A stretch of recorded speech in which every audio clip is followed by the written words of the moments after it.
Бауырлардың ауыз біршілігі. Тас түскен жеріне ауыр демей ме?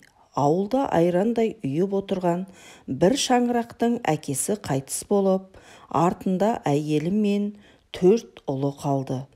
Аспан айналып жерге түскендей, биік шынар ағаш құлағандай болып, бір қаза бір жанұяны қатты есеңгіретіп тастады. 4 ұлдың үлкені естияр болатын. Мынау қаза оны тіпті есейтіп, ақыл тоқтатқызып жіберді. Кітап оқуды, өнер іздеуді жақсы көретін. Қалаға барамын, оқимын, білім қуамын деген армандары бар еді. Бірақ жалғыз шешесі мен 3 бауырын ойлап, балалық армандарынан бас кешіп, әке артында қалған 10 шақты қойдың басын құрап ауылда қалды. Ауылда қандай қара жұмыс болса, соның барлығының басында балалардың ағасы жүреді. Ендігі бар тілегі артынан ерген бауырларын қатардан қалдырмай жетілдіру, оқытып тоқыту. Уақыт деген зулап өте береді емес пе? Осылай жүргенде табаны күректей 20 жыл өтіп кетті. Енді ағаның шаштарына да ақ кіре бастапты. Әнелерін ешкімнен кем қылмай өсірем деп жүргенде, өзі де бір жақты болып қалғанын байқаған да жоқ сірә. Адам өзінен бұрын өзгенің жайын ойлағанда осылай болады екен. Тек әйелі ғана анда-санда ауылдағы өмірге наразылығын білдіріп қояды. Сөйтіп жүргенде жалғыз аналарын да мәңгілік сапарға аттандырды. Оның артында да үңірейген орын ғана қалды.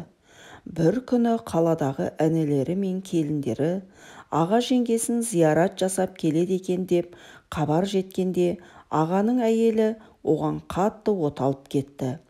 Ішін кернеп бара жатқан қандай сезім екені белгісіз, әйтеуір тым ауыр сөздер айтылып кетті. Отағасы, әнелерім деп 20 жыл бойы ауылда отырдық. Сен екеуміз не қызы көрдік осы? Еш болмаса аяғыңды артып жүретін жаман көлік те алған жоқпыз. Баспанамыз болса мынау, келе жатыр әне туысқандарың.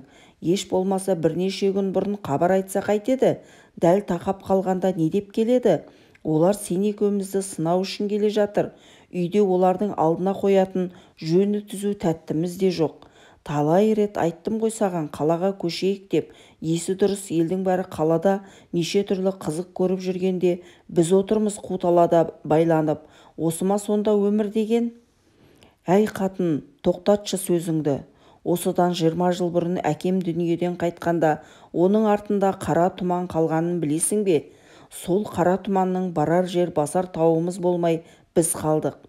Жалғыз шешем мен туған бауырларым үшін жалған өмірімді құрбандыққа шалмасам, олардың бүгінгі күйі не болар еді? Қорықпа, осы өмірмен бәрі бітіп қалмайды ғой. Құдайдың бізге арнап қойған сыйы бар шығар. Осы кезде інілер мен келіндер де кіріп келді.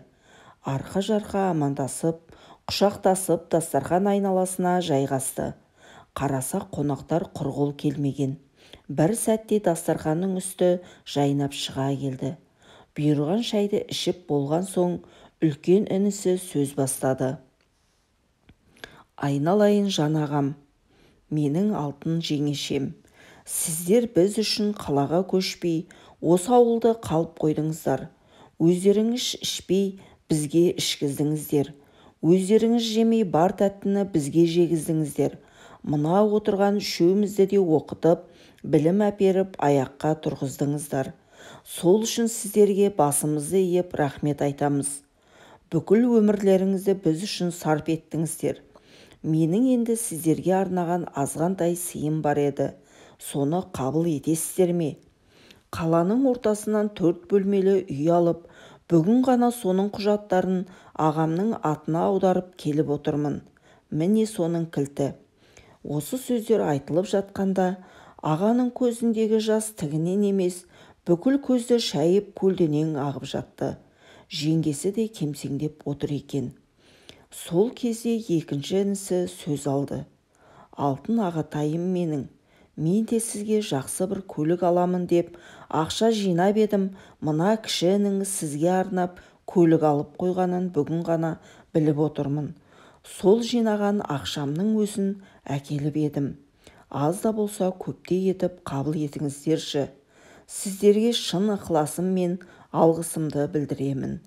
Осы кезде кіші інісі өзінен кейінгі ағасына ренжігендей болып, ағатай, менің сыйымды айтып қойдыңыз, қызық болмай қалды ғой енді, деді де ағынан жарылып.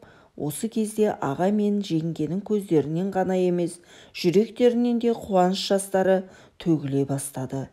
Бірақ ол дүние мүлікке бір сәтте кенеліп қалғаннан емес, бауырларының осыншалықты адамшылық қасиетке кенеліп өскенін көргеннен еді.